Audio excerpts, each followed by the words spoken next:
What's up, my friends, and welcome back to my channel. It's time to actually get things done. Sure, you think about your goals all the time. You make the vision boards, you write out your goals, you keep a to-do list, but success is somehow not exactly showing up how and when you want. So what's missing? The answer is simple: a plan. A plan that translates your true desires, goals, and dreams into a way to execute on the plan, so that when you have a choice between working on your goals and scrolling through Instagram, you'll actually feel excited to choose the more productive option. For those of you who are new here, welcome. I'm Sara Stilleke. I'm a scientist, and my channel is all about how to level up to become more productive and successful. So if that's something you're looking for, please subscribe to my channel because I release new videos every Tuesday. The first step in the plan is to create clarity. You can't figure out the map to where you're going if you don't know where you're going. Luckily, this step is pretty easy and can also be pretty fun if you let it. So we're going to take out some paper and at the top of the page, write desires. And now we're going to get super creative and write out everything that we desire or want. So pause this video if you need to and write down at least 10 things that you want to see happen. Desires, goals, whatever. I have a couple pieces of advice for you as you complete this exercise. First, pick desires that are important to you and not just to other people. If what you really desire is to buy an awesome condo with an ocean view and drive a Ferrari, don't write down that you want to take a vow of poverty and dedicate your life to solving world hunger. Don't judge what comes out either. These are your desires, and nobody else needs to see this piece of paper. And also, sometimes it's easier to start with the material objects that you desire, and then just get the creative juices flowing, and then you can move on to the less material goals. Now, everything on this list probably sounds awesome and exciting, and hopefully you're starting to feel inspired. But since this video is about how to make a plan to execute, we're going to need to narrow it down. What are the top 3 things on this list that you really want? Like, if these 3 things came into your life, you would be jumping for joy. We're going to get hyper-focused now on executing these top 3 things for now, and ignore the rest of them, just for now though. Some of these things might still actually happen as a side effect of our super focused execution. But for now, let's focus on 3. I personally find it helpful to choose 2 big things and maybe 1 fun, smaller thing. I definitely tend to take myself too seriously at times. And by focusing on a goal that's fun, it helps me to remember to have some fun and enjoy the journey. Next, we're going to set a deadline for each of the 3 things on our list. This is going to help us make a concrete plan and know exactly what actions we need to take over what amount of time in order to achieve these goals. I recommend picking a deadline that motivates you, but that doesn't debilitate you. One thing I like to do here is to pick the same deadline for all of these goals and then adjust the goal if needed to fit reasonably in that deadline. So for me, I picked 12 weeks because that is a long enough period of time to see significant results and form habits. But it's also a short enough amount of time that I still feel a sense of urgency. So it's really important to pick a deadline that motivates you to make some big progress, but it also doesn't completely debilitate you or seem out of reach. Now that we have our 3 goals and our deadline, the next thing we're going to do is brain dump how we're going to get there. Look at your 3 goals and write down everything you can possibly think of for how to get there. This is another chance to be creative and not judge anything you write down. And maybe you don't know exactly how you're going to get there, or you have some concerns about the things that might get in the way of reaching these goals. We're going to write all of that down, the good, the bad, and the ugly. So let's start with one of mine as an example. So thinking about all the things I could possibly do to lose 15 pounds in the next 12 weeks, let's do a brain dump.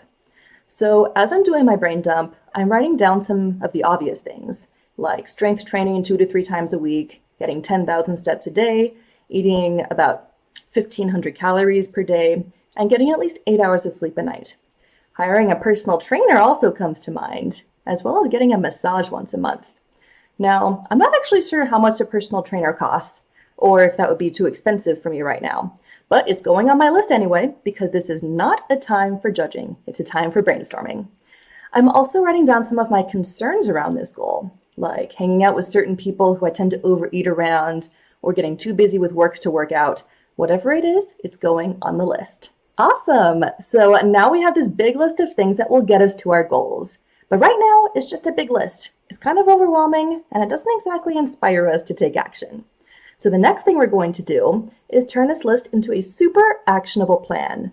so that on any given day, when we're in the trenches, up to our necks with things to do, we're able to know exactly what we need to do to keep on track toward our goals.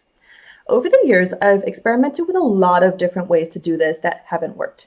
But I feel like I've finally found something that works for me, so I'll share that with you. I went online and found a weekly calendar template with some space to write notes at the bottom.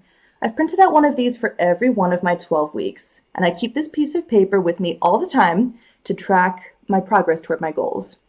I do also use an app on my phone called Todoist for my general to-do list, but for these 3 specific goals, I found that the weekly calendar works well. You can print out a calendar or use a weekly planner or keep these notes electronically, whatever works for you. So now I'm going to go through my big list of things to help me get to my goals, and I'm going to pick just 4 or 5 of them that, when implemented consistently, I know will get me closer to my goal. These can be things to do or things to stop doing, but they should be the things that, when done consistently, will help me make concrete progress toward my 3 desires. And from there, I'm going to fill in my calendar, breaking down my big 12-week goals into bite-sized chunks. So here's what this looks like for me. Okay, so my 3 areas of focus were health, wealth, and travel. It sounds kind of cool to say it, health, wealth, and travel. Over the next 12 weeks, I want to lose 15 pounds, achieve my quarterly sales number so that I can get my bonus, the wealth, and go on an amazing solo vacation to Norway. Next, I've broken that down into smaller monthly goals and defined exactly what that looks like.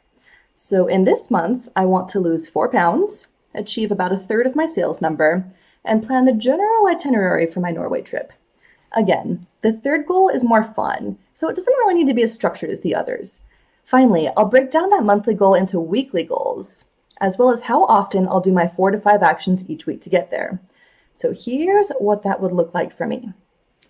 So as you can see, I wrote down what actions I want to take during the week, as well as how many times I want to do them. But I didn't schedule each task on a specific day. There tend to be 2 schools of thought around this. Some people feel like scheduling things on specific days helps them with planning and getting the things done, which is totally valid. However, I like to keep a little bit more flexibility for myself in case I'm feeling extra focused one day or end up getting really busy and overwhelmed on a different day. I found that just giving myself a little bit of flexibility just makes it less stressful for me, even though it does require a little bit of extra discipline.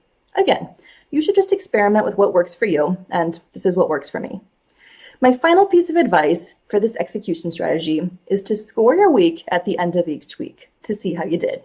We want to aim for an 80% success rate on these individual items each week. Nobody is perfect, and if you try to be perfect every week, you'll feel disappointed and more likely to give up when you inevitably have an imperfect week. 80% is good enough to allow for some flexibility while still getting you to your goals. And this is my exact plan for how I set goals and make a plan to actually execute them, even when I'm super busy with life. I hope you found it helpful. Feel free to ask any questions that might have come up in the comments, and I'm happy to help you out with them. If you enjoyed this video and my step-by-step tutorial for achieving your goals, you might also like this other tutorial I made about how I use time auditing to amplify your time. So check out that video if you're interested. Thanks again for watching, and I'll see you in the next video.